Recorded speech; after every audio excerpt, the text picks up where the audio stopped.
Islamic माँ की प्रेरणादायक कहानी। इस्लाम धर्म में माँ का स्थान बहुत ऊंचा है। पैगंबर मोहम्मद सल्लल्लाहु अलैहि वसल्लम ने फरमाया, जन्नत माँ के कदमों के नीचे है। ये कथन इस बात को स्पष्ट करता है कि माँ की सेवा और इज्जत इस्लाम में कितनी महत्वपूर्ण है। ये कहानी एक ऐसी इस्लामिक माँ की है जिसने अपने बेटे को अल्लाह के रास्ते पर चलने की सीख देकर उसे एक नेक इंसान बनाया। कहानी का नाम, अम्मी की दुआ। फातिमा एक गरीब लेकिन परहेजगार औरत थी। उसका एक ही बेटा था, उमर। उसके शौहर का इंतकाल जब उमर सिर्फ 4 साल का था तब हो गया था। फातिमा ने मेहनत मजदूरी करके अपने बेटे की परवरिश की। वह दिन में लोगों के कपड़े सीती और रात में नमाज पढ़ती, दुआएं मांगती और कुरान की तिलावत करती। फातिमा का सपना था कि उमर बड़ा होकर एक अच्छा इंसान बने और इस्लाम के रास्ते पर चले। वह हमेशा अपने बेटे से कहती, बेटा, दुनिया की दौलत से ज्यादा अहम अल्लाह की रज़ा है। कभी झूठ मत बोलना, कभी किसी का हक मत मारना और हमेशा नमाज पढ़ना। उमर एक समझदार बच्चा था। वह अपनी माँ की हर बात दिल से सुनता और मानता।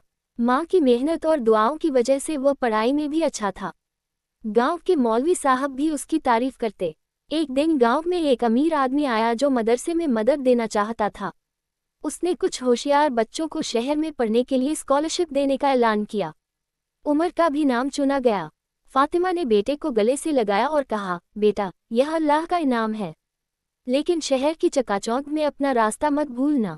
जो भी हो, अल्लाह से जुड़े रहना। उमर शहर गया। उसने अच्छे नंबरों से मदरसे की पढ़ाई पूरी की और फिर एक आलिम इस्लामी विद्वान बना। उसने न सिर्फ इस्लामी इल्म सीखा बल्कि दूसरों को सिखाना शुरू किया। हर जुमे को वह मस्जिद में खुतबा प्रवचन देता जिसमें माँ की अहमियत पर भी जरूर बात करता। एक दिन एक आदमी ने उससे पूछा, शेख साहब, आप इतने नेक और अल्लाह से जुड़े हुए कैसे बने? उमर की आंखों में आंसू आ गए। उसने कहा, मेरी माँ की दुआओं ने मुझे इस मुकाम तक पहुँचाया। अगर मेरी माँ ने मुझे इस्लाम की राह न दिखाई होती तो शायद मैं भी दुनिया की भीड़ में खो जाता। कुछ सालों बाद फातिमा बीमार पड़ी। उमर भागकर गांव आया और माँ के पैरों में बैठ गया। माँ ने मुस्कुराते हुए कहा, बेटा, तुझे देखकर मेरा दिल खुश हो गया। मुझे यकीन था कि तू कभी गलत राह पर नहीं जाएगा। फातिमा की मौत के बाद उमर ने एक इस्लामी स्कूल खोला जिसका नाम उसने मदरसातु फातिमा रखा, अपनी माँ की याद में।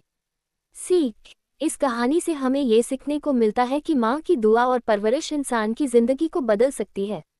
इस्लाम में माँ को जो मुकाम दिया गया है वह वाकई एक नेमत है।